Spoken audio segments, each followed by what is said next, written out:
15 unique bourbon distilleries within 45 miles of downtown. That's what you can expect in Lexington, Kentucky, the bourbon lover's ultimate playground. Lexington is the perfect hub for your bourbon-infused vacation, and VisitLEX will help you create the perfect itinerary along the Kentucky Bourbon Trail. For more information, go to VisitLEX.com, that's VisitLEX.com, and discover all the ways to enjoy the horse and, in our opinion, bourbon, capital of the world. With Liquor Barn, you can shop your favorite bourbon, that perfect bottle of wine, or discover something new. To place an order for pickup or delivery, download the Liquor Barn app, visit liquorbarn.com, or call your nearest Liquor Barn location. Follow us on social media and subscribe to our email list for all the latest news on products, promotions, and events. Liquor Barn, where Kentuckians go to celebrate life. Cheers!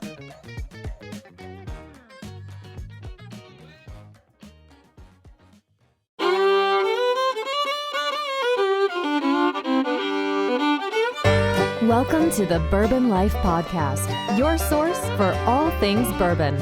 Join your hosts, Mark and Matt, as they drink and review bourbons, share news about upcoming events, interview the who's who in the bourbon world, and, most importantly, bring you along for the fun of living the bourbon life. Now, here's your hosts, Mark and Matt.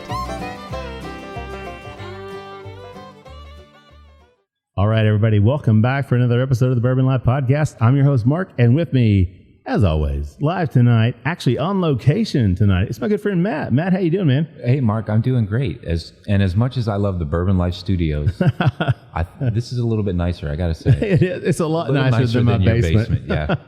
No doubt about it, man. Yeah, but we are super live tonight, right? Because it's not just you and I. We've got guests, and we are out of our element. I know, we are. I know. It's funny because we don't do a whole lot of live shows anymore. We used to, and we're trying to set up all of our equipment, and I'm like, wait, where does this one go? Well, it's tough to keep me up past like 8:30, 9 o'clock anyways. And speaking of which, Matt, I'm going to brag on you. No, we don't have to go. No, I'm going to brag on Matt. Matt did the Ironman Chattanooga this weekend. Matt, how did you do at Ironman Chattanooga? It was a good day. It was a great day for Matt. Good time. Yeah, Matt finished third in his age group.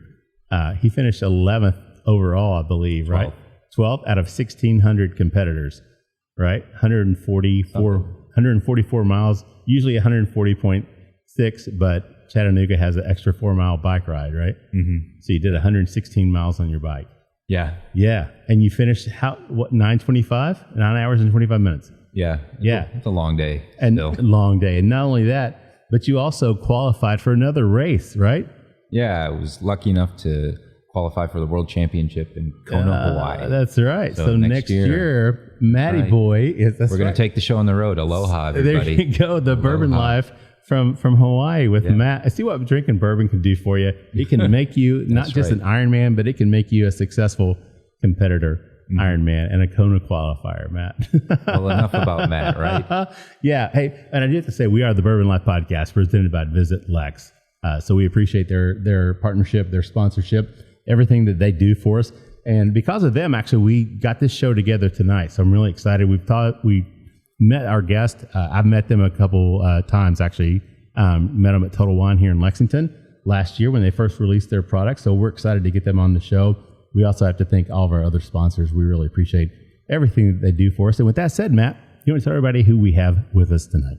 Absolutely. In the spirit of VisitLEX, we're keeping it Lexington tonight. That's right. And we have Tia and Sean Edwards, the co-founders of Fresh Bourbon. And it seems like you all are from Lexington. We're here in Lexington, but it feels like we just caught you between layovers. You're like impossible to pin down. You both. Tia is fresh off an airplane. Absolutely. And getting ready to head back out again tomorrow, right? Yeah.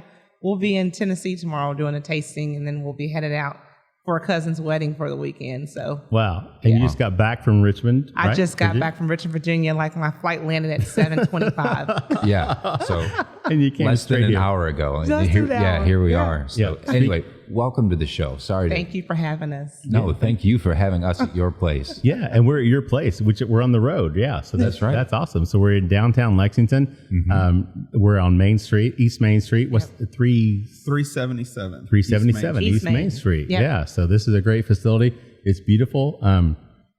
Yeah, I mean, you guys, I think you're opening to the public tomorrow. Is that right? Tomorrow. That's yes. right. Very No way. excited. All right. So this Opening day is tomorrow? Opening day is Yes. tomorrow. So this comes My this gosh. comes out on Friday. So actually, I guess when people actually hear this, it would have been 2 days earlier. Yeah. I feel so privileged. I do too. Yeah, this is great. Yeah, so we're here before. Yeah, very nice. So we want to encourage everybody because this comes out Friday morning. So all of our listeners here in Lexington and Central Kentucky, you guys need to come down and check this facility out because it's beautiful. It's a really neat space. You'll love it. So definitely come down and check it out. So you guys got your expression poured up for us here. You have one expression that you've come out with. So can we talk a little bit, Sean, Tia, whoever wants to jump in and share with our listeners what exactly we're going to be drinking tonight? Right now, what we have our first expression. This is the first thing that we worked on. We've been working on it since 2017. Mm-hmm. We did release it into stores last year, so we've only been in stores a year. Okay, it's a year in August, and this is our 4-grain recipe. It's our bourbon.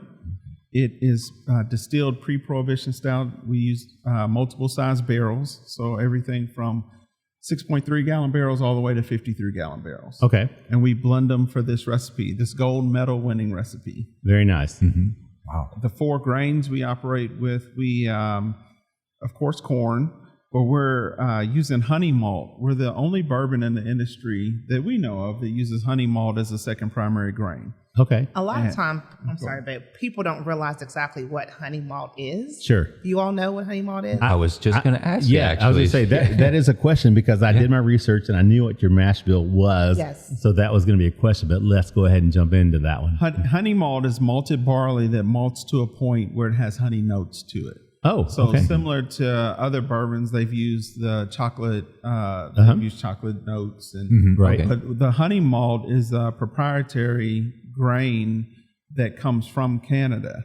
Okay. And we're able to access it. There are other bourbons that use small amounts of it for different expressions, but it's mainly used in beer.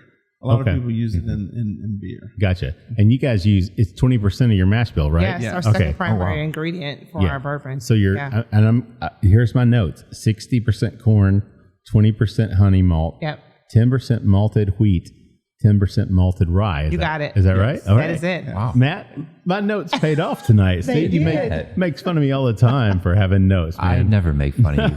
Your notes have saved my skin on more than one occasion. Oh my gosh. Well, that's great. And this is it's 95 proof. Is that right? Yeah. So there's a story behind the 95 proof. So tell us a story. I'd like to hear that. So I always say my husband, he only spends money when I'm involved. If not, then he definitely does not like spending money.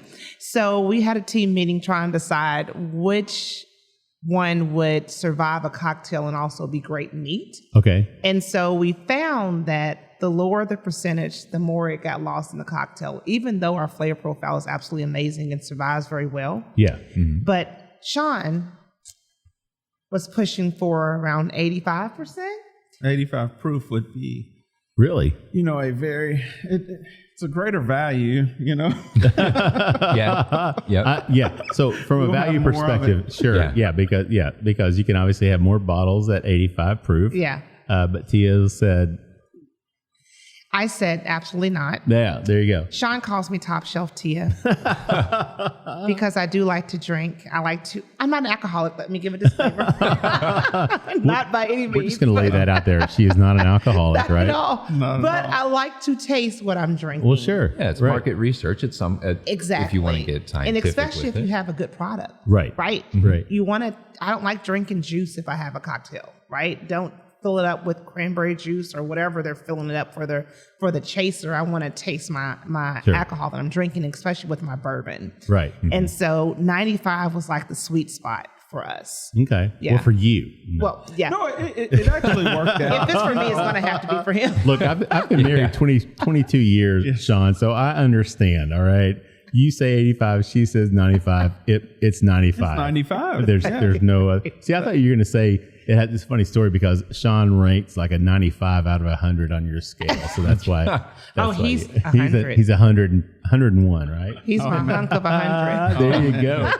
That's No, sweet. it was a very sweet spot at 95 basically because it will survive a cocktail. Sure. Well, And with us and the way we approach the market, having such a cocktail forward approach, and that leads into our story of how we even came into the bourbon industry. Yeah. Mainly because Tia and I, we travel, and we made a commitment that we would do date nights and travel.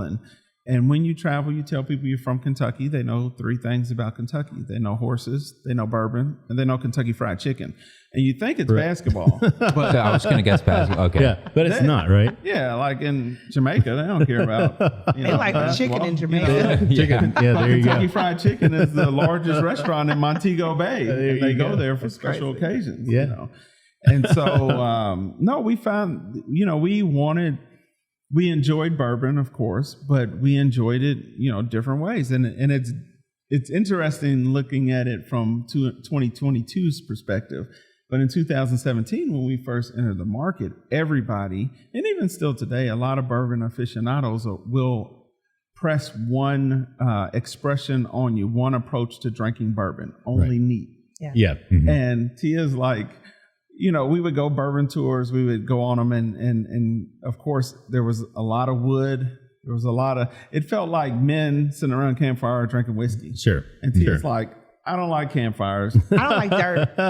And I don't like to walk in dirt. I don't like to sit in grass. I don't like any of the above. I understand. And I don't like that's why bourbon like that. your place here is so beautiful. I understand, right? So Tia, obviously, this is Tia's place, right? Oh, yes. This is top shelf Tia's. Top shelf. Yeah.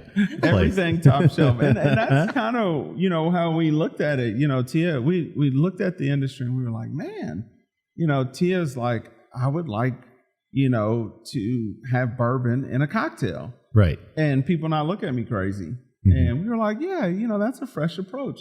We want a fresh approach to the market. You can drink bourbon however you like. Yeah. We just want you all to drink bourbon. We want everybody to know, find out what we know so much about Kentucky and the bourbon industry and how great it is. And if you enter into the bourbon industry through a cocktail, we're just fine with that. Yeah. That's great. I mean, that's awesome because, we do this on a much smaller scale, but we do the podcast because we love bourbon. We enjoy it. And we want to share that passion with as many people as we can. So, that's why we do the podcast. And that's why we want to share stories like yours so people can get familiar with who you are and your products. So I understand what you're saying. That's a lot of fun. So let's talk about you guys. Actually, before we do that, Matt, let's talk about the nose, man. Have you had a chance to nose it? Yeah, let's do it. Yeah, let's talk about the nose on this. And so what do you pick up on this? I get a lot of springtime flowers. Yeah. It has a lot of those aromas, especially that we get here in Kentucky. When stuff starts to bloom, you get that nice sweet fragrance of springtime flowers, like that good saccharin that's in the air. Yeah. The sweetness from the corn comes through on this, and I'm loving the honey malt. Oh, yeah. Having never, no experience, of course, never smelled it or tasted it, but I love the pop, the flavor that comes with it. It's unique. It's definitely different from what I've noticed before. There's no mistaking. We were talking earlier. You said that someone had left or given some sort of review of your product, and it was quite obvious they had not ever smelled it. Yes. I think it would be very obvious that you could tell if someone has not smelled this before because it's got such personality and such character. I really, really like what comes off the nose. It's really, really good. Yeah, the sweetness on this really comes through. You pick up the grains, which is nice. And sometimes when you say you pick up grains, so there's maybe some youth to this one because it is a young bourbon, correct? Yes. Yeah. So there's the oldest barrels in here, are 2.5 years old. Yeah. Okay. So the smaller barrels, you can't age them longer than 6 to 8 months. Yeah. Right. Yeah. We've lost product with that before. It gets over oaked. Yeah. Because they're the small. Well, I guess people call them 5-gallon barrels. Or nano barrels. They're actually 6.3. They're 6.3, right? Yeah, but we call them 5-gallon. Everybody calls them nano 5 barrels. Yeah. So they age rapidly, right? So you can't keep them in there. So 4 to 6 months or 8 months, like you said. So but you do get some youth on that, which is fine. I mean, it's not off-putting by any stretch of the imagination. But that honey malt comes through, that sweetness. Yeah, it's very unique. It's very fresh. It's a new approach. I mean, that's right. Yeah, I mean, it's totally different than what the typical. I think I don't want to say typical, but when you think of a bourbon. this has different nosing notes to it than what a standard bourbon would have, which is what you all set out to do, right? Exactly. Yeah. We wanted to be different. Yeah. We had to figure out a way to stand apart, set ourselves apart from all the bourbons on the shelves. From our bottle design to what's in it. And that's why we decided to create it from grain to glass. Yeah. Very nice. Yeah. So let's talk about you guys. So you've been married now for, how long you guys been married? 11 years, 12 years, something Sean, how like long that? have you been married? Oh, man. It'll be 12 years in November. We got married in 2010. There you go. So he knows. Oh, there you go. nice. He passed that It's like, test. no doubt. It's like 10 plus. Okay, I can do the math on that one. But no, we're It was the happiest day of his life. I am from Lexington, so Okay. born and raised. All right. Went to Maxwell, Beaumont, and Oh, Dunbar. yeah. And UK. So I'm born and raised here. Go Big Blue, right? Yes, indeed. And Tia's from Louisville. Okay. And we met at a gas station, What? actually. Yeah. Yeah. Okay.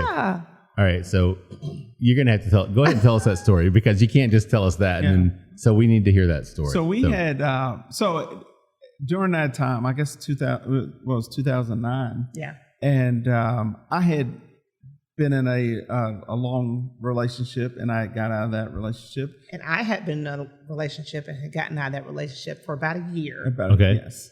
And I was really being very in tune to what God has for me in my life. Sure. And so I was on that path, and literally I was driving down the Leestown Road and was going to get a haircut at 5:00, which I never get a haircut at 5:00 on a Wednesday, which is weird. And I was driving past the Speedway over there. Speedway on Leestown Road. there you go. Road. It's I was headed to church. And where she was miracles headed to happen. church. Isn't that nice? That's Wednesday, right. going to Wednesday night church. I was right? going to Bible study. I There had you 2 go. girls that I actually was mentoring that I took to Bible study every week. They were in college. They were in college. So I would pick them up every Wednesday and Sunday. And Oh, I said, yeah. this particular Wednesday, I said, girls, y'all are not praying enough. So I'm picking you up early and we're going to prayer meeting, because prayer meeting was always before Bible study. yeah, right. So they're like, okay, Miss Tia, so we're at the gas station and we're just having a good time laughing and while I'm pumping gas. And I ride past, and I go past the gas station, and I saw her smiling, and I just saw her smiling because she was talking to the girls, which I didn't see them, and I stopped, and I was like, Lord, I have no lustful intentions. I would just really like to see her smile again. And the Lord's like, And don't lie to me, Sean. Okay, really? I was like, yes. And so I sat there for maybe like 5 minutes. So I don't know how much gas she was pumping. She must have had a semi. And so I was like, well, I walk up there. So I parked, and then I walked. So I'm down. If you know Leestown Road, I'm down by like the Goodwill, and I walk back up to Speedway, and I come around the corner, and Tia's like, "Hi!" I was like, "Hey!" Just spoke And we really sit big. there, No kidding. and we talked for 30 minutes The girls missed prayer meeting. about but they made it to Bible stuff. study. We didn't exchange. Okay, we talked for 30 minutes. Yeah. And after 30 minutes, she was going to Bible study.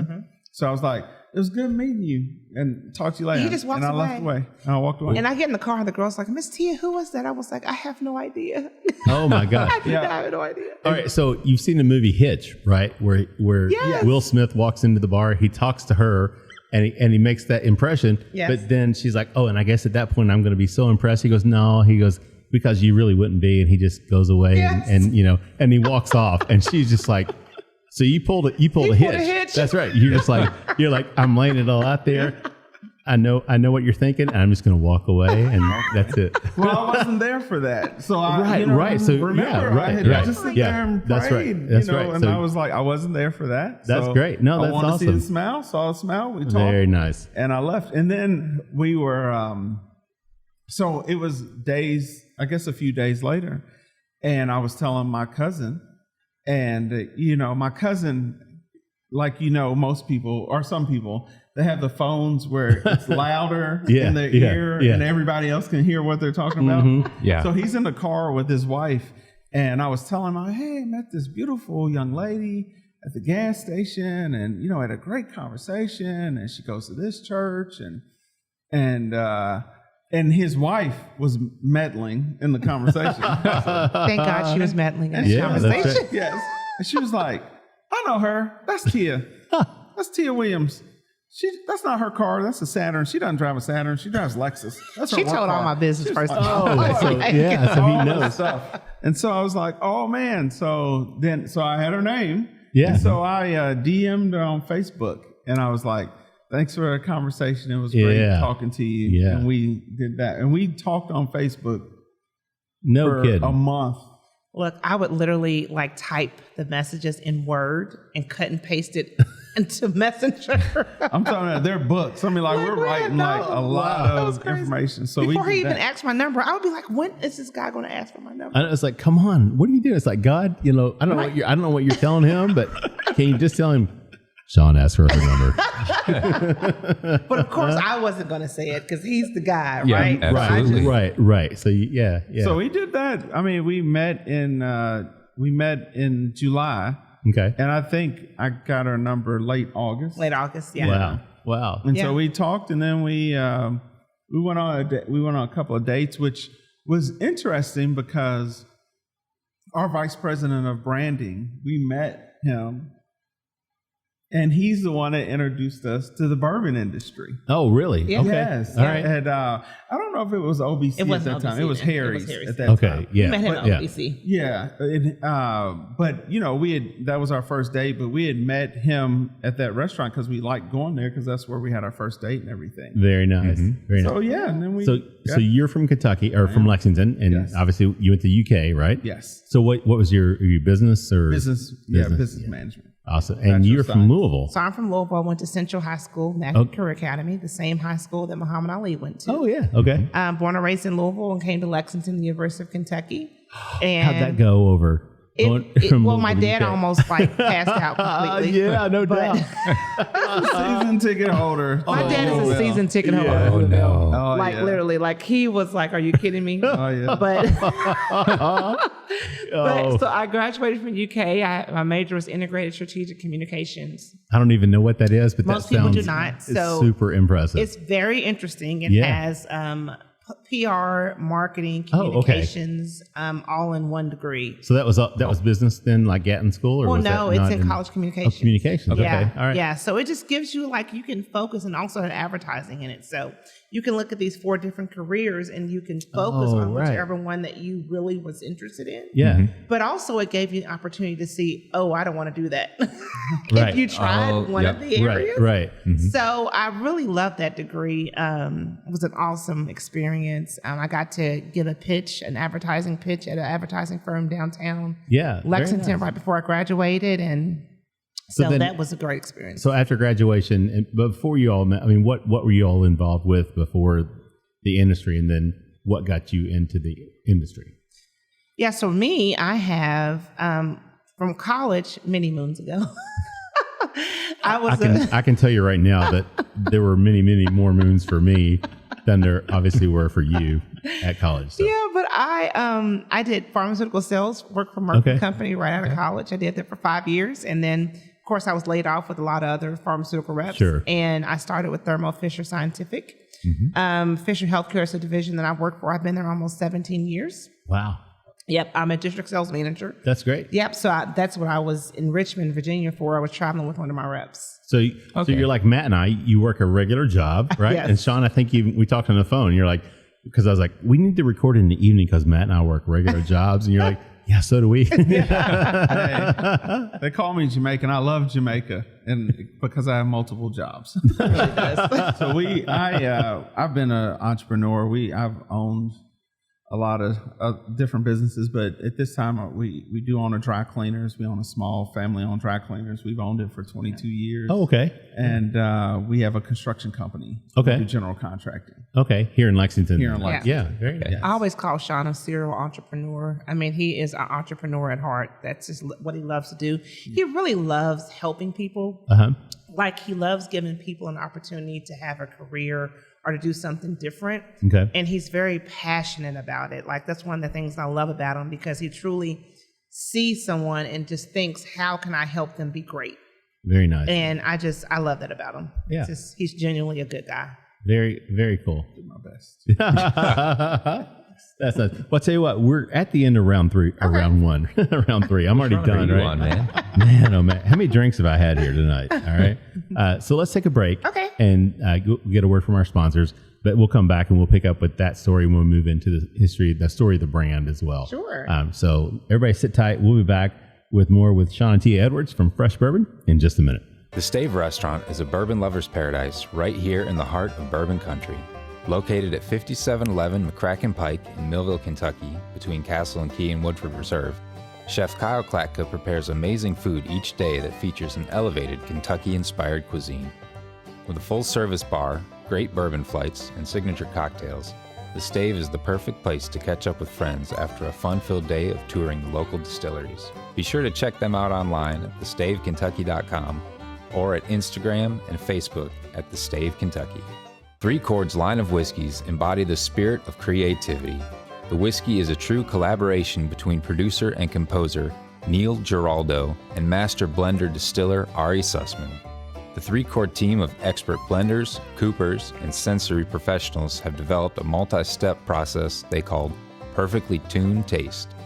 This process begins by carefully selecting the finest bourbon and rye whiskeys from Kentucky, Tennessee, and Indiana, and then blending them together. Find out more about the whiskeys and distribution in your area at www.threechordbourbon.com. All right, everybody, welcome back for the second round of the Bourbon Life Podcast. I'm your host, Mark, and still with me here, fortunately, Matt hung around again for round two. Matt, welcome back, man. Hey, thanks, Mark. I'm not going to leave. We're having a good time. We left a cliffhanger here with our guests. We did. We definitely did, man. So tell everybody who we have with us. Absolutely. We've got Tia and Sean Edwards, the co-founders of Fresh Bourbon here in Lexington. And we have touched about everything this first round. We've hit art, we've hit history, we've hit bourbon, we've hit love, we've hit it all. And we're going to just keep rolling on. Where did we leave off?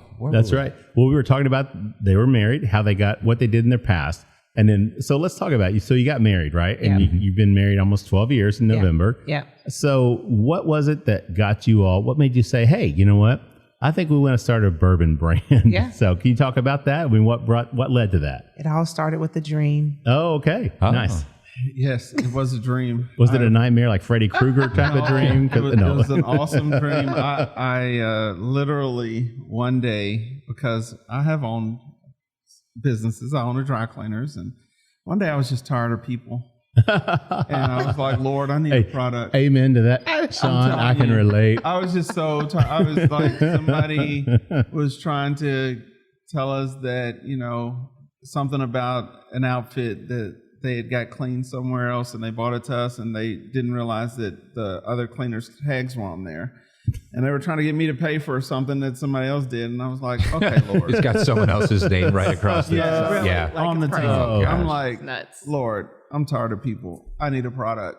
I need something. And I went to bed. I went to bed. I had a dream, and it was like bourbon and coffee. And I was like, man. I was like, Tia had a dream, and I feel like God's blessed me with a great idea, business idea with bourbon or coffee. And I was like, I knew she wasn't going to say coffee. She doesn't like I don't coffee, even drink coffee. at all. I'm with you. I don't She doesn't drink even coffee. like it. I don't know. How can you? I don't. I'm just naturally excited, I guess, in the morning. I'm 100% with you. I drink water or I don't- apple juice. No. So Caffeine she and was I like, don't get we'll along. start with Coffee. bourbon. We'll start with bourbon. And then yeah. we'll move into the coffee. Yeah. I was like, of course, bourbon. Are you kidding me? We're in Kentucky. Are you serious right now? Yeah, that's right. We're in Kentucky. What are you going to do? Coffee? Come on. And then we took a deep dive, and that's like getting on the tours and just seeing what we liked. And we had been on tours before, seeing what we liked, what we didn't like. And that's when it was like an aha moment. Yeah. I mean, Tia was like, I love bourbon. I just like it better in a cocktail. Yeah. And we were like, man, we can have a fresh approach to the industry. Yeah. Okay. And that's where the name came from. It wasn't an age statement. Literally, the funniest thing about our name is in 2017, when we first started out, the only time you used fresh to describe bourbon was when you were pouring it, when it was being dumped out of the barrel. It didn't matter if it was 18 years old or 2 years old. Yeah. Fresh bourbon. Right. That's the only time they use the expression is when you're dumping out of a barrel. And it was, so in like 2017, 2018, we were like, people were like, oh man, Fresh Bourbon, I hate your name. It's a terrible name. It's Who a names terrible name. Fresh Bourbon? Where's like, Fresh Bourbon come from? And then it became like in 2020, around that time, they're like, Fresh Bourbon, man, that's an awesome name. That's amazing how things I change. should have been here in the beginning when everybody else was Like telling us we it's a suck. fresh approach. We just wanted, like literally when you look at our bottle, you can tell Tia's hands in it. And I'm glad you told us a story about the other brand because the wife's hand being involved with Tia's hands in the bottle. Our bottle looks like a perfume bottle with bourbon in it. It's very pretty.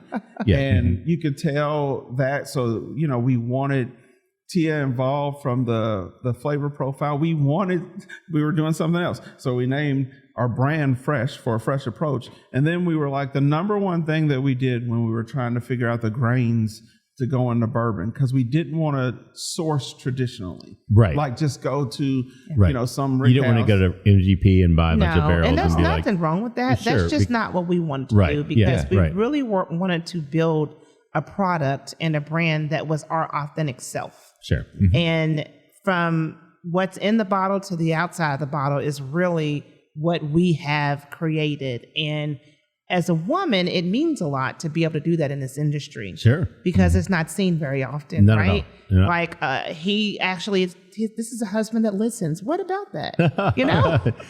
Sean's like, awesome. Sean's like, wait, what'd you say? Can you repeat that? Man of the year over here. Don't say that. He's 105 on the scale of 100, man. So It's pretty awesome. Elbow on the side. But it's pretty cool.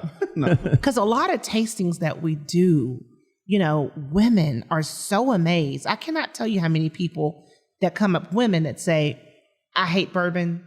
I've had bad experiences. I do not want to try it. We're like, it's free. Try it. I don't know. Bourbon tears me up. We're like, just try it. This is a different bourbon. And about 80% of those women walk away with the bottle because they're so pleasantly surprised about our bourbon and the finish on it. Is amazing. So it's something totally different that they're not used to, or whatever they've experienced in the past. It's like I said, even on the nose. It's different. It's unique. It's something fresh. Yes. Something that's not in. So we did the fresh approach, which was one bourbon kind of no-no. Then we did a second bourbon no-no, because our number one thing that we were trying to go for in our product was to be smooth. And we know it's not a flavor, it's a bourbon. feeling. Smooth is not a How many flavor. times have we heard that? But at Fresh Bourbon, it is a feeling. Okay. We know what smooth means, and we know what it feels like when you drink something and it goes down on your back palate very smoothly. Right. Yeah. And, we didn't shy away from that. That's what we were searching for. We didn't like the real pepperiness of rye. Right. Mm-hmm. And we didn't want something that was burning you all the way down to your gut. Yeah. And so, that's what we were shooting for. And we were really, really, really, really thankful. We hit a home run the first time out with selecting the grains that we put in the barrel. Yeah. So this was first try on the mash First bill. try on the mash First bill. try. First try on the We mash literally slept so well that night.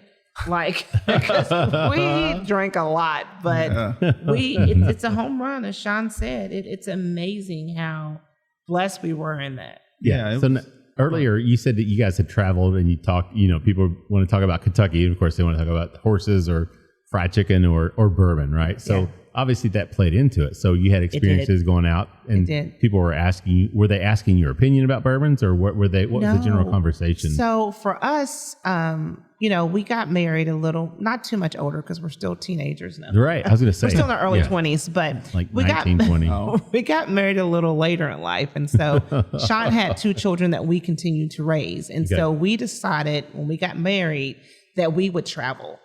Mm-hmm. That we would maintain. What she meant by raised, like they live with me. Yeah, sure. So like, from 3 to 5, I was by single himself, dad. 100%. Okay. All right. Yeah. I nice. came when they were 12 and 14. Okay. So when I came, I was a cheer mom. I was a football mom, a track mom. Wow. All in one. So you go from being single and Sex in the City life to instant family. Right. Now I told her. Instant so family. that was our meetings before. I was like, hey, look.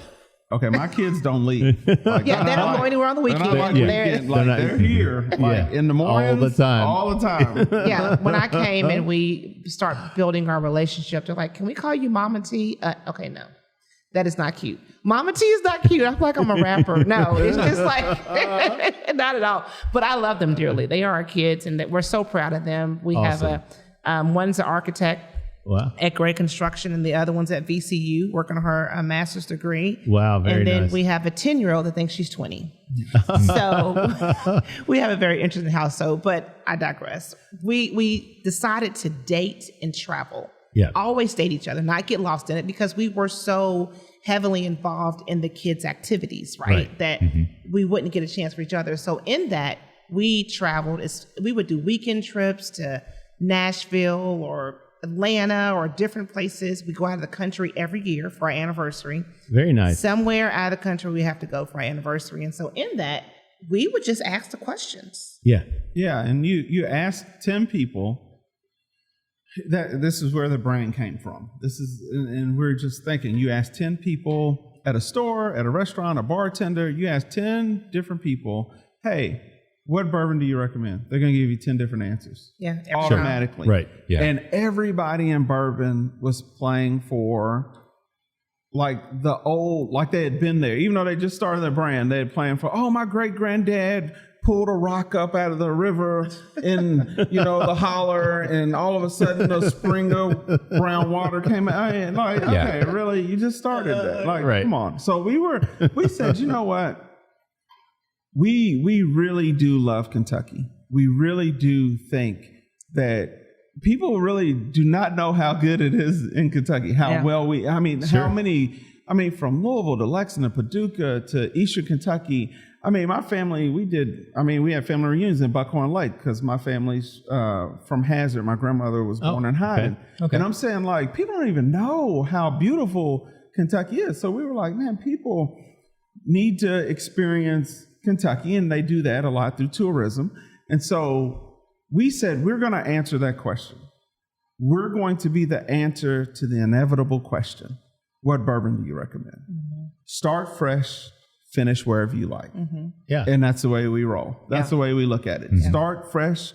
Our bourbon, by the nose, is very approachable. By the taste, it's smooth finishing. It's not going to run anybody away. You don't want to lose a friend over a bad bourbon recommendation. Yeah. Right. And people are doing that all the time. Like, hey, drink this. And they're like, oh, no. And they run away from bourbon. You got people away from bourbon for 20 years because something they drunk in college. Yep.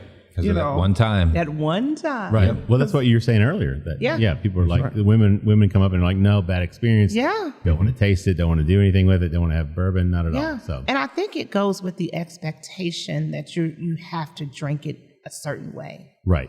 And a lot of women are like, who's heard of a bourbon cocktail? Like, when they're with their husbands or significant others, when you're on bourbon tours, that's great because you are experiencing the bourbon, but not for everyone. So for me, I'm like, I can't find my taste. Like, I want a guide to help me find how I can drink this amazing Kentucky classic. Sure. That makes sense. And finding your taste is what really makes it enjoyable. Because no one wants to drink it and go, well, it's burning the whole way down. Y'all can't see Tia's face. I wish we had video. If I could do video, this would be perfect. No video. I don't have any lipstick on. That's right. No video. There's no lipstick. So. That face. But yes, and Tia's right. So we felt like we could represent that. We felt like we could represent the guide to people to find their taste in the bourbon industry. Sure. And like I said, we feel like people can start here. They could start with our bourbon, very approachable, and they can start here with a cocktail or a neat pour. Yeah, it doesn't matter. It doesn't matter. However you like it. Because it'll survive either way. Yeah. The honey malt makes a fantastic neat pour. You can drink it like this or over ice, on rocks, or with it. You can have it with a nice cigar. And if you want to make it shine in a cocktail, we have our signature cocktails, a Fresh 5. It's literally fresh bourbon, lemon juice, and agave syrup shaken over ice. It is and amazing. it's amazing. That sounds delicious. Everybody Oh my loves gosh. that. It's like having a bourbon margarita. Men, women, bourbon connoisseurs, everybody loves Everybody that. likes it. Because it's not too sweet. I don't like sweet drinks. Sure. I'm not a fan of sweet drinks, Mhm. so it's not too sweet, but it is Like strong drinks. Strong. Okay, Tia, really? Top Just shelf said Tia. Top shelf Tia. Top shelf Yeah. Tia likes us Believe it. strong. Top shelf. She likes her drink like her man, right? Yeah, Nice and right. strong. Those good That's muscles over there. There you go. As I'm There doing you go. push-ups. Oh my gosh! Oh, that's great. That's great. I mean, I love what you guys are doing. So Matt, let's talk about the palate on this one. What do you pick up as you taste this one?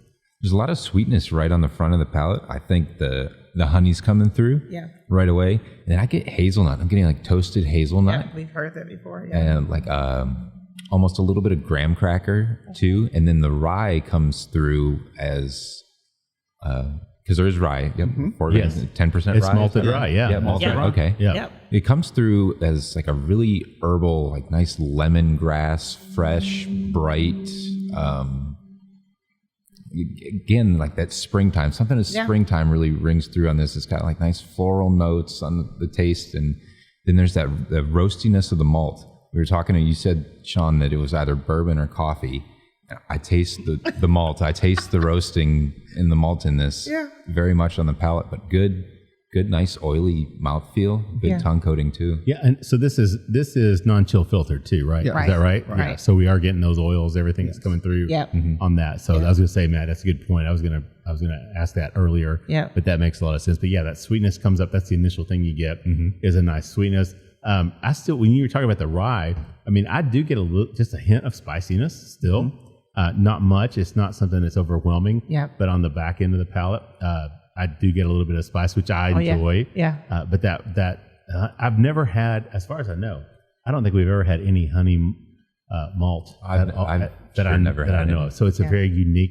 It's a very sweet. But then even afterwards, it's a lingering sweetness. It is. It is. And it's not. It's not like it's almost like a honeysuckle. Not really like a. Not like honey, but almost like a honeysuckle. That's flower. exactly floral. what I was looking for Okay. when I think All right. springtime. That I- honeysuckle. It is amazing because we do this a lot, and you saw us in the stores, Total Wine Liquor Bar and other liquor stores that we operate in, Kroger's, and we do tastings, and we love to talk to people and see how they feel about it. And they say the same things because that's kind of what we were going for. It's awesome to be in a space where people, they get what you were trying to do, Right. And one of the best reviews we had, it was very like he considered himself a bourbon snob, but he was like, man, this is very unique. He was like drinking it, and he said on the back of the palate, he was like, man, just when you thought it was finished, like it was just like a little bit of honey went down your throat. Yeah. And he was like, that's the honey malt. That's and the we honey were malt. like, exactly. That's exactly what we were going for. Yeah. And that's what lingers to me. You don't get that burn, that Kentucky hug. Yeah. People talk about, Yeah. which I'm fine with because I enjoy. I love 125 proof. Oh yeah. Man. Yeah. I'm a big Elijah Craig barrel Yeah. proof. I can do that. Yeah. And I drink it neat. But Yeah. But this is something I can also enjoy just to sit back and relax and sip on it. 95 proof. I would not tasting No. this. No. I would not. You wouldn't Matt, think it. what? I mean, not at all. Yeah. This could be a little dangerous. Dangerous. Yes. It is.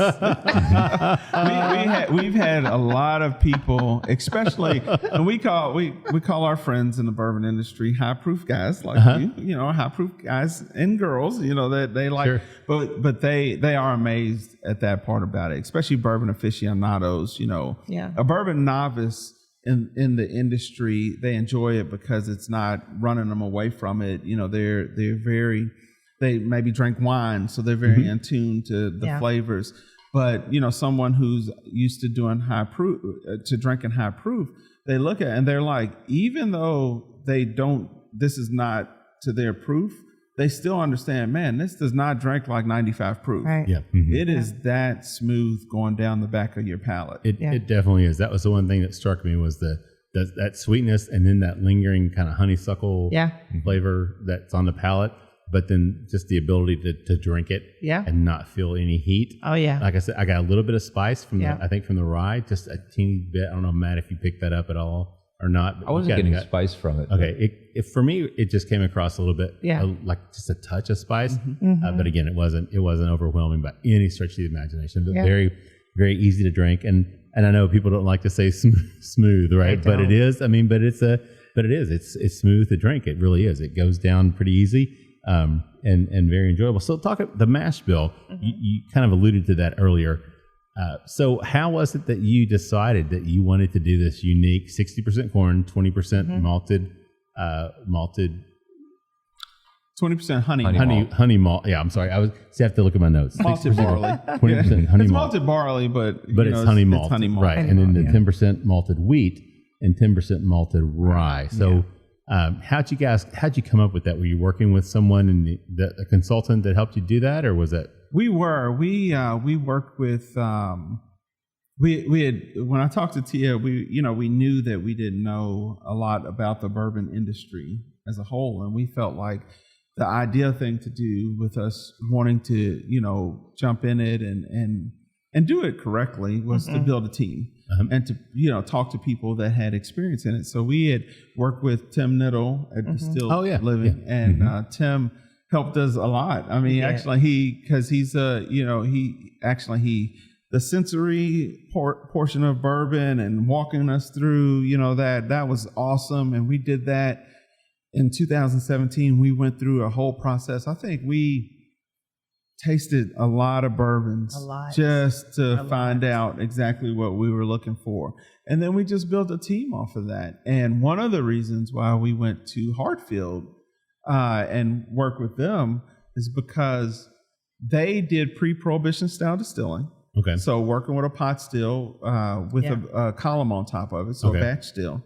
And they used multiple size barrels. Because before Prohibition, people used multiple size barrels. Yeah. They used everything from 5-gallon barrels all the way to 53-gallon barrels. What they had available. Sure. Yeah. And so we wanted bourbon too. That was the other thing. So we wanted to start with bourbon. We didn't want to start a company and do a clear spirit, because that's not what we were doing. Right. We wanted to have bourbon, and we needed to work with a craft distillery that could not only work with us on that, but also let us come in and do it as well. So we mashed, we got to mash. So we got to mash. We got to help ferment. We got to distill. We got to do all that in their, with them in the facility. Okay. So when we got recognized in 2020, as the first African Americans to make bourbon in the state of Kentucky. Okay. Since slavery. Oh, wow. So we didn't even know that was a thing. And also with the first black master distiller since slavery. Wow. Yes. Yeah. Very cool. And we didn't even know that was a thing. We went into it trying to make a good product, and we won a gold medal off this product. We're very proud of it. And then when we went down to the state, and they were like, hey, nobody's done this. I'm going to tell you what, I had no idea it was such a big deal. Because, again, we didn't do that for that reason. And if so, I would have worn a better dress. I wore this terrible dress that will follow me for the rest of my life. Were you wearing lipstick, though? That's definitely, that happened. Okay, you had the lipstick. But the dress was just terrible. It looked like I was in 1925. It was terrible. Oh, my gosh. Sometimes when I see those pictures, I'm like, please don't remind me. It was not that bad. I tell you what, we're at the end of round 2. So this is a good place to stop. I think we can come back and we can talk about Hartfield, but also talk about being the first. Sure. I think that's a great starting point for round 3. Sure. So let's just take a quick break, get a word from our sponsors, and we'll be back with more with Sean and Tia Edwards with Fresh Bourbon here in Lexington in just a few minutes. Spirits of French Lick crafts their spirits using only the finest agricultural product that has defined character, following their motto, respect the grain. They lead the way in representing the quality of the Hoosier artisan distilling process while paying tribute to its inseparable past.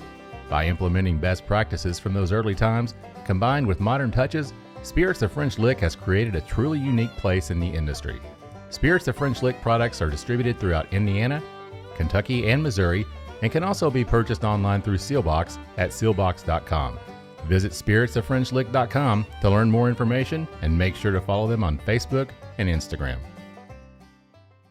All right, everybody, welcome back for the third and final round of the Bourbon Life Podcast. I'm your host, Mark, And on location with me tonight is my good friend Matt. Matt, how you doing, man? Hey, Mark, I'm doing great. I'm glad you didn't leave. I'm glad I didn't leave either. It's always so good to get out of the Bourbon Life studios. As much as I love, What are you saying As about much my as I basement, love your man? basement. What's wrong with my basement? there's nothing wrong with it, but there's a whole other world out there that. There is. This is a beautiful world to be in tonight, right? No kidding. Yeah. There are worse places we could be tonight. This is that's much for better sure. than my This is basement. Great. We should just come down here every week and record our pod, regardless of who it is. We'll just come down here and record our guests. I'm sure that you guys wouldn't mind, would you? Right? Yeah, T and Sean will Come come on. down. Come on. We'll sweep up when we're done. Yeah. Yeah, we'll wrap up all the cords. So you won't even know. We'll wash it. We'll wash our glasses. We'll only drink 1 or 2 bottles.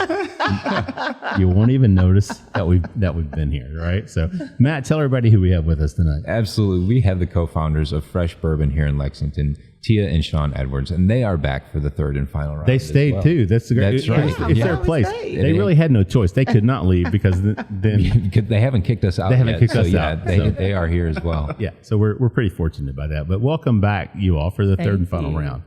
Yeah. Thanks for hanging out tonight. This has been a lot of fun. Yeah, Really we've appreciate enjoyed it. it. Yes, been nice getting to know you guys. So let's jump back in. Okay. Let's talk about Hartfield and Company. A lot of people may not recognize that name. They are a smaller distillery here in Central Kentucky. So can you talk about them and how you guys got connected to them? Yeah, they're a smaller craft distillery on the. They're on the Bourbon Trail. They're on the Are they? craft Okay. Bourbon Okay. Trail. They're in Paris, so they're in Bourbon County. So they're the only distillery in Bourbon County. That's Yeah, pretty isn't that awesome. weird? I mean, It is very. how weird is that? It's awesome. Yeah. And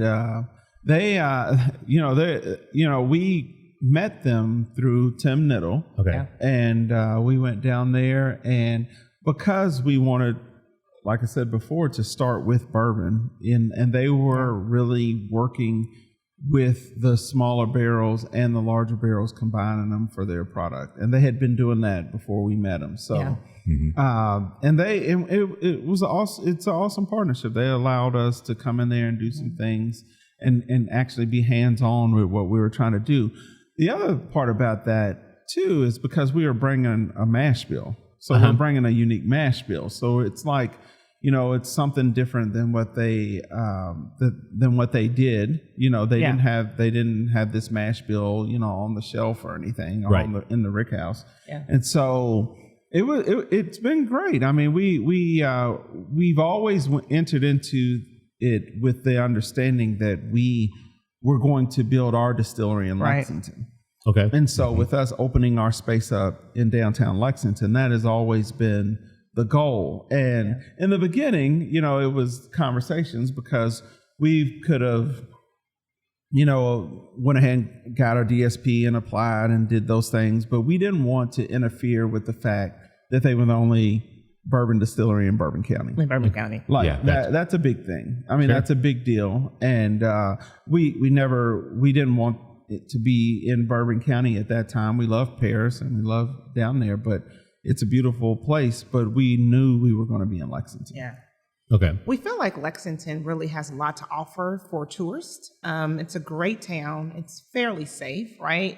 Right. And our downtown is beautiful. It's clean. Walkable. And we just don't get the crowd that we could get for bourbon tours, that the state gets. And so we feel like Fresh Bourbon can be the anchor for that. Once we build the larger distillery, it's going to be 34,000 square feet. Wow.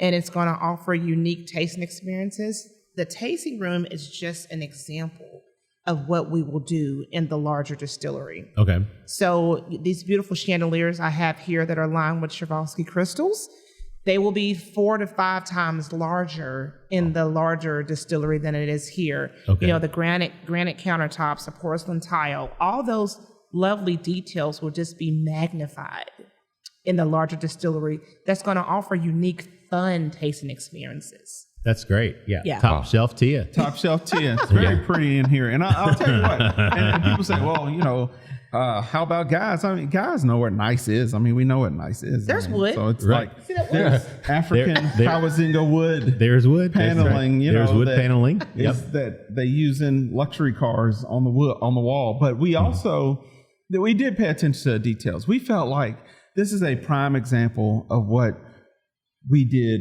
what we're doing in the bourbon industry. Yeah.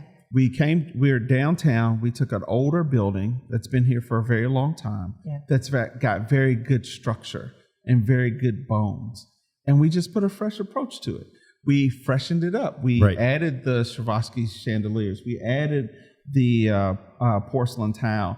And the wood that we have that mimics the inside of a barrel. We did a Japanese Shoshigiban process in which we hand burned over 1,000 pieces of wood. Thousands of pieces of wood. So you can't tell. If you look at the bottom of the bar here, it's the same thing. Yes. And you can't tell that. And over there? In the okay. podcast, you just have to come here and see it. But that's right. When you're looking at it, it looks like it's painted, but it's actually burned. And each individual wood, there's over 1,000 pieces of wood that were hand burned for this. And each one of them has their own character, their own unique, because they were individually burned and then they were sealed. Yeah. Yeah. Wow. So That's very impressive. Attention to a lot of attention to detail. So there's masculine stuff here. There's wood. It was burned. It was burned. Come on. There was fire. There was fire. fire. Yeah. That's right. Man. Yeah. It was. What more do you need? Come on, guys. And you're opening up. Well, this comes out Friday, and we're recording on Tuesday, right? So you're opening on Wednesday. So this comes out. Yeah. So you'll be open when this comes out, which is great. So we encourage everybody to come down and check you guys. And you're right across the street from Carson's. Absolutely. Which I stopped and had dinner tonight. I was like, you know what? This is great. Carson's. I'm just going to have dinner at Carson's. Oh my gosh. Go across the street and record Carson's a podcast. is not helping with my weight loss plan. I love it there way too much. It is amazing. Very good food. But we wanted definitely. also, so the tastings will be from 10 to 5 every hour. Okay. Mm-hmm. And then we're going to have a cocktail hour from 5 to 6. Okay. Every night we're open. So people can just come in and have a cocktail. That's come great. in and have a neat pour. Just come and socialize with the Fresh family. And it's a beautiful place to do it. This is gorgeous. This location is very, very. I wish we did video so people can actually see. And I would put on lipstick. You would put lipstick on. That's right. We could have made. Yeah, that's right. So let's go back. You kind of alluded to the fact that you're the first African American brand that's producing bourbon in Kentucky. Yep. Since Slavery. Yep. Right? So you've been recognized for that. So let's talk about that. I mean, it wasn't something you guys went in to this saying, hey, we're going to be the first to do this. So not at all. How'd you realize? Was somebody reach out to you guys and say, hey, did you know? There was some people in Frankfurt that did research. They had researched it and they had looked at, everything that was going on in the bourbon industry. There was a lot of talk and people were tuning into, the process of making bourbon and how there was a lot, before the Civil War of bourbon made on plantations. And there were a lot of African Americans that were master distillers. Right. And if you know the story of Nears Green. I was just going to say, we had Fawn Weaver on our show. You think about that whole story. And Jack Daniels, he was 9. Right. And and Nears Green was 30. Yeah. So, that whole process, that came from him. And so people were just looking into it. They were doing research. And so we had talked about what we wanted to do. We were very deliberate in what we wanted to do. Absolutely. We wanted to have our own recipe. We wanted to make the bourbon, and we were able to do that, with a great partner with Hartfield. Yeah. They allowed us to do that. And then in doing their research in Frankfurt, they were like, man, nobody's done this. And they were like, so when did you start your company? And we were like, we started in 2017. We produced our first bourbon in 2018. Yep. And they were like, we don't see anybody that's done this before. Okay. Yeah. And so we were recognized as the first African Americans to make bourbon in the state of Kentucky since slavery. That to me, you got to stop and kind of take a moment to let that process. Sure. Right? Because Kentucky makes 95% of the bourbon in the world. Yes. 95%. That's a huge amount of bourbon. Yeah. And then you think about the fact that there have been no African Americans involved in making that of record. Obviously, record. Right, of record. Yeah. Right? Yeah. So that's, I have a hard time wrapping my head around that whole idea. It's kind of crazy. So for you all, just individually, can you kind of explain, can you just tell us what that means to you all from an individual perspective? Yeah. For me, the first word that comes to mind is honored. Yeah. Just honored to be able to show not just African Americans, anyone, women, minorities, millennials, anyone, that you can change an industry. Right. That you can do something that has not been done or recorded before. That little old me, a girl from Louisville, and yes, I say Louisville, not Louisville. Louisville. A girl from Louisville that was able to create something that will be written in history for the rest of our lives and that will live beyond us. That's impressive. Yeah. I mean, that's got to be a great feeling. Sean, what about you? I mean, what does it mean? The word that comes to my mind is excellence. And we're very thankful. I mean, we do our best to operate on a level of excellence in our lives, in our marriage, in the way we approach life. And we felt very, very good that we just didn't shortchange the process. Yeah. The work we put into it, the selecting of the grains, the process that we went through, we were very happy that we put together a gold medal winning product. Right. That was recognized like Right. that. Right. It would have been terrible for us to just do something just to do it. Yeah. And we don't do that. We don't operate like that. We operate at a level of excellence. Yeah. And so that's what it means to me. And we'll just continue that. I mean, you can see that if the people on the podcast were in our space, which they will be, because they'll come down That's here. right. They're going to come down to here. Main Street, and they'll see, and you'll see the level of excellence that is put into what we're doing. Right. And that's what it means to me. We're excited. We're happy. It's a good forerunner of what's to come. I feel like there's so much more to the bourbon industry that's going to happen in the next few years that we don't even know. And so I kind of want to follow up on that, because it's obviously just bigger than you, both of you. Sure. I mean, this has an impact on an entire community, the African American community. This is a huge step, a huge event for African Americans in Kentucky and around the world. So can you talk about kind of what you see the impact of this being on the community as a whole? We feel like that. I think it's a large impact because it brings attention to an industry that is so very important to Kentucky. And a lot of people do not understand that it is a $9 billion industry, right? That there are jobs that are created. There are so many jobs in the bourbon industry, from the sales jobs at the distributors, we work with Southern Glacier, and I mean, there's tremendous amount of sales opportunity and jobs that are created from the chemist and just everything in the bourbon industry, marketing and things that can be done. And it just it shines a light on that. It shines a light on that with us being in the industry. You have a lot of people that didn't think about the bourbon industry at all. Yeah. Right. Well, I'll be the first to say it. I'm a middle-aged white guy here in Kentucky, right? Yeah. And the industry in Kentucky, predominantly the bourbon industry, has been dominated by middle-aged white guys, right? So women have obviously started to make their mark in the industry, which is great. We've had a lot of great women in the industry on our show, but I agree. I mean, there's not been a lot of African American involvement, or at least recognized involvement in the bourbon community. Uncle Nearest, Fawn Weaver, the whole brand in Tennessee. We had Fawn on the show, and it was just great to hear the story, what she did, the research, and the brand that they're building down there. So it's really cool to be able to sit here with you guys, and to see that. I mean, you're breaking ground in Kentucky. And it is Kentucky. It's right. bourbon. This is Tennessee's one thing. This Tennessee whiskey. I mean, I didn't say it. Props Hey, props to them. Jack Daniels is not bourbon, but I won't even go down that road, right? But this is Kentucky. This is bourbon. This is a whole new thing, right? Well, and it's bourbon for everybody. It's bourbon for everybody. We are making a change in the African American community, but this is bourbon for everyone. That's awesome. It's whoever wants to enjoy a good bourbon.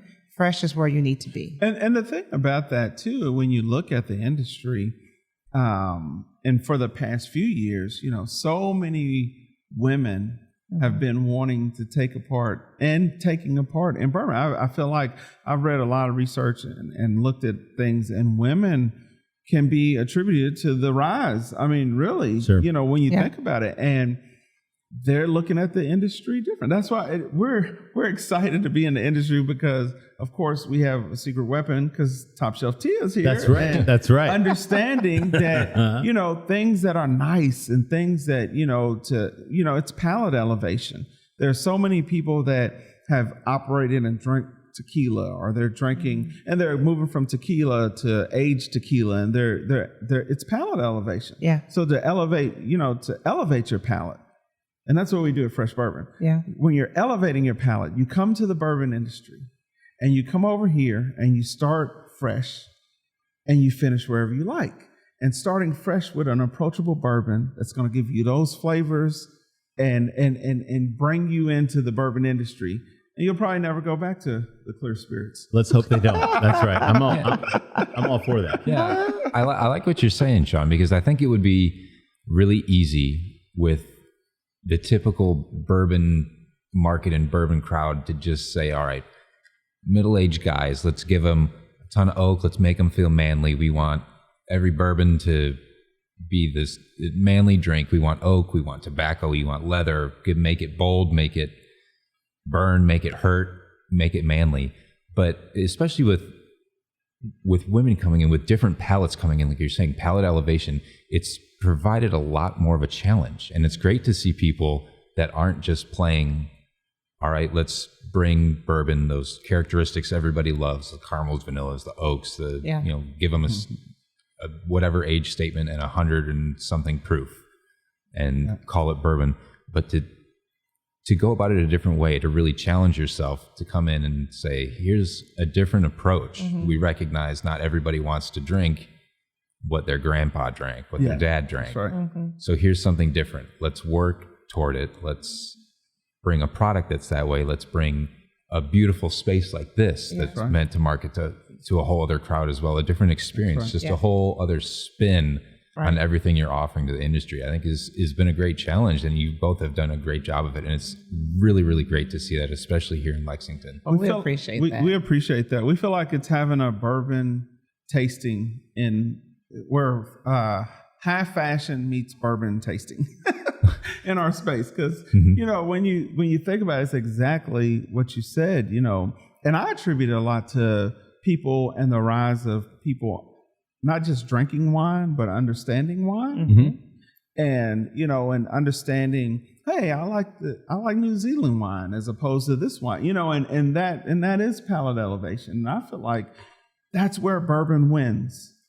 That when people really are in tune to what they want and what they taste and how they feel when they taste something, right? We're excited about that because we feel like that's why we developed what we've developed. That's why Fresh Bourbon is here, and it'll just continue from that standpoint. Yeah, well, that's great. And you mentioned the bottle earlier, and people, again, we don't do video, but the bottle it's really unique, and I love the design. So is that Top Shelf Tia? Is that you? Okay. We are the inspiration on the back of the bottle. So okay. Yeah, that's really cool. That is us. Okay. That's awesome. I probably need to drop about 10 more pounds if we fit that, but oh gosh. That is us. Oh, yeah. No, that's really cool. So there's a silhouette of a man and woman on the back of the bottle, and as you look at the front, Fresh is written vertically. So you see the Fresh, but then on the opposite sides, you can see the man and the woman from the back of the bottle looking through. And the bottle's beautiful too. It's got that nice thick base. It's a really very unique bottle, very unique design. So we were going, and like I said, you all, it's really great when people get what you're trying to do because we feel like there are millions of people out there like Tia who like bourbon in a cocktail, and like me, who like bourbon neat, but when you look at the bottle, one of the things that we did when we started off, some of the names, when we were writing down names of what we wanted to name our brand, the name that we had was Sophistication. We really wanted to look and feel sophisticated. And we feel like we've done it because a lot of people, like overwhelmingly, like 90% of people, when they pick up our bottle, they're like, "Oh, it looks so sophisticated." Sure, it does. I mean, it really does. And the color of the liquid is obviously very nice in the bottle. When the full bottle it's got a really unique approach. Everything looks really nice about that. So So that's very cool. So let's talk a little bit because we're almost at the end of round 3, but let's kind of focus on the future. So you're working with Hartfield and Company. You talked about, Tia, a little bit about the possibility, the opening of a distillery. Yes. So is that still in the works? Is that something that's down the road? Is that something that you have a definite plan to do? Or we are definitely building our distillery. Okay. It was delayed because of COVID. You know how it goes. We had our investors. We're fully funded. We were raising $15 million, fully funded until COVID hit. A lot of our investors were in the entertainment business. They were in the restaurant industry. And a lot of those folks had to say, yeah, can I get my check back? Right. It was just that type of situation, which we understood everything was unpredictable in the world at that point. And so we've opened our fundraising up again, and we are at the final stages. We have our large investor. Great. And so we plan to break ground probably, it's looking like more the beginning of the year. Okay. It'll take us about 18 months to build the distillery once we break ground. Okay. But the location is absolutely amazing. I can't say I was just right saying, now can you tell us where that is? It's in Lexington. Okay. All right. So you're staying here local. You're staying in Lexington. Local. We will. We want to bring that to our city. Okay. We really want Fresh to really be totally involved in everything Lexington is doing. It's going to be great for our city and excellent for our state. Great. Well, we're happy to hear that. So, in terms of production, releases, news, exciting stuff. Obviously, that's exciting news. Anything else in terms of exciting news or new releases or any other products planned? With the opening of the tasting room, we were able to do some unique things. So we'll our foundation, our main expression that we have, of course, we'll have that and have it in market. But in our tasting room, we'll offer some single barrel selections here. We'll offer some higher proof. This is amazing at 114. This at cask strength is crazy. You don't understand how good it is at cask strength. And it's so awesome. We'll offer those. We're willing to find out, though. Aren't we, Matt? Yeah. Matt, I like drinking, but I also like market research. We're going to call you guys down for something. Right. We'd be happy to do it. We'll do that here. We'll also have a gin and vodka that we're working on. Okay. To try to be done before the end of the year, and it's really amazing. Good. We've done a lot of work from that standpoint. We of course we love bourbon. Tia loves gin too. Tia likes gin. I do too. And I fell in love in gin when we went to Ireland. Love it. And it was absolutely amazing. It's just, anyway, I'm sorry, I'll go off on a tangent. I like it. So we had to create one that was delicious, and we accomplished that. But how funny. So you started, most brands, when they start, they're doing the clear liquids, and they go to the bourbons, and you started with the bourbon. I'm telling you, we're different. We go against the grain. Yeah. We're totally different. Going against the grain. See how we got the 4 grains? It's against. Oh my gosh. I think one of the things we were thinking last night, and we have not done research on this, so there can be somebody out there that'll make a note that says that's not true. But we were like, how many bourbons have a rye and a wheat? And we were like, They're starting to become more popular, and they're more blended. So they're getting like a wheat mash bill and a rye mash bill, but then they're blending those together. So they're gonna many are actually distilled with together. 4 grains. Right, they're not distilling 4 grains together. Okay. They're distilling a wheated mash bill and then a rye mash bill, and then they will actually blend those together and call it a 4 grain. But it's not all distilled at the same time together. So that's becoming more and more.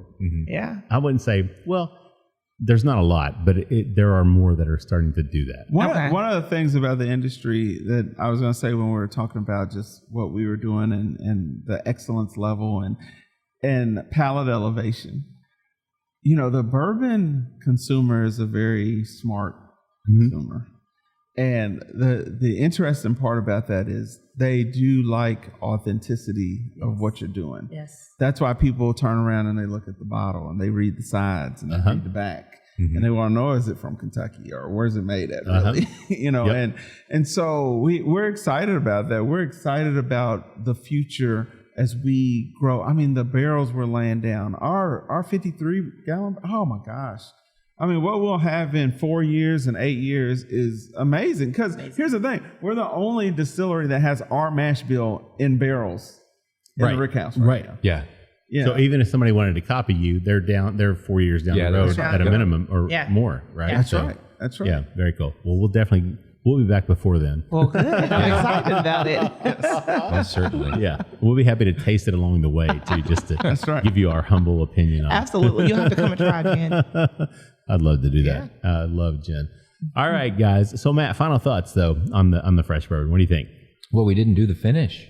Of the bourbon. Well, I kind of talked about the finish when I was talking about the Well, palate, the finish but- is great as well. Yeah. The heat is coming. I'm picking up more of the heat on the finish. And you were saying, there's that little honey touch. It does. There's like a nice little spice, a little, almost, to me, it's like a honey wheat pretzel near the end. There's like a little freshness, little briny, like just the perfect little amount to keep you thinking near the end. It's very, very cerebral. I like it. Thank you. It's been a great experience the whole way around. And like we said, you brought a great packaging, great bottle that really does bring thought to it, not just in looking at the packaging and looking at everything you've done, but also in tasting a brand new mash bill that Mark and I have never had. We've never had. Yep. Honey malt before. Yeah. So this has been really great. It's been really great to get to know you all tonight and to hear everying that you've been doing. So thank you both very much. Thank you for the opportunity. Yeah, Glad and you all I came down. definitely enjoyed it as well, Matt. Like you said, the finish. I talked about it earlier when I was talking about the spiciness. Okay, that's what I was talking about. That I picked up a little bit of that rye, almost a little spiciness, but then that kind of honeysuckle finish, that just lingered on the palate with the finish. So very, very nice. So Thea and Sean, before we wrap it up, any final thoughts? Anything else you want to add before we close it out tonight? Just come and experience our tasting experience. It's amazing. It's fun. It's very unique, and it's beautiful. It is beautiful. Yes. There's It will be a very different experience. It'll be unlike anything you've had on the Bourbon Trail. Yeah. It's a Great. very different experience, what we're putting together. That's awesome. Well, we look forward to coming down and visiting you guys Thank when you. when you're open and checking everything out. That'll be a lot of fun, and coming back and doing another show Let's do it. with you all. Matt, before we wrap it up, anything you want to add? Oh, this has been a truly great evening. I can't believe I just feel privileged we're here the night before you all open. Yeah, This I know. Thank you I can't imagine how much is going on with you all and how busy. So thank you for taking just a little bit of time and letting us catch you between travels and everywhere for the episode tonight. So we're really appreciative of you squeezing us in. And I know our listeners are going to get a great amount out of this. So it really has been a wonderful evening. Thank you. Yeah, I agree with that, Matt, completely. Thank you guys for taking the time. I know, Tia, with you just coming back into town and you guys turning around and going back out of town and opening up and everything going on. So I appreciate you guys taking the time to sit down with us and share your story with our listeners and with us, with Matt and myself. We've really enjoyed it. It's been a fun night. We really appreciate you opening your doors to your facility here to let us in. It's a beautiful place, and I'm really looking forward to seeing the response that you guys get, because I think it's going to be pretty overwhelming, and I think people are really going to enjoy the experience when they come down here. So, and like I said before, I'm looking forward to doing another show with you all, and looking forward to seeing how everything develops with your bourbon and your gin, everything else as it develops over time, your distillery in the next 18 months. So that'll be a lot of fun. So I do want to thank all of our sponsors as well. We are the Bourbon Life Podcast, of course, presented by VisitLEX. And how appropriate that, VisitLEX is kind of hooked us up with this. I mean, they were like, you need to get Sean and Tia. And I'm like, I know, I need to get them on the show. So thanks to VisitLEX for encouraging us. They do a lot for the bourbon industry here in Lexington. There's no question about it. It's a great group, and we really appreciate their sponsorship. We also appreciate all of our other sponsors. Thank them for everything that they do. We appreciate you all, our listeners. Each week, you guys tune in and you download our podcast and listen to us. And I got a message, man. I was going to share this earlier, but somebody actually emailed me and said I say the word sure too much when I'm listening to our guests as they talk, and I'm in agreement with what they're saying. And rather than saying yes or okay, I say sure. So I apologize if I said sure too much. So, but I like to get criticisms or constructive, comments from our listeners. So please feel free to email us.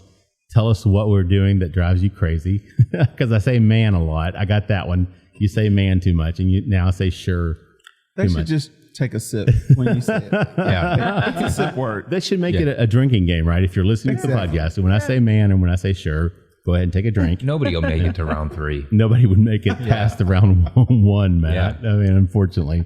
But we appreciate our listeners, and I do appreciate the email. So please feel free to comment and send us your ideas, your thoughts about the show. if you feel inclined, please leave us a review on your favorite podcasting platform. And you can always reach out to us on Instagram and Facebook as well. Send us a message there. We'd love to hear from you guys. So with that said, I'm going to wrap it up. Send us home with our tagline, which is, may your glasses always be full, and may you keep on living the bourbon life. Thank you for joining us for this week's episode of the Bourbon Life Podcast. Our mission at the Bourbon Life is simple: to share our passion for all things bourbon with you every week. And we'd really love to hear your thoughts on how we're doing. You can find us on Instagram and Facebook at The Bourbon Life. You can also contact us by email at thebourbonlife@gmail.com. And you can always find us on your favorite podcast platform. If you have a moment, we'd love it if you would rate us and give us a review. So until next week, we hope your glass is always full and that you keep on living the bourbon life.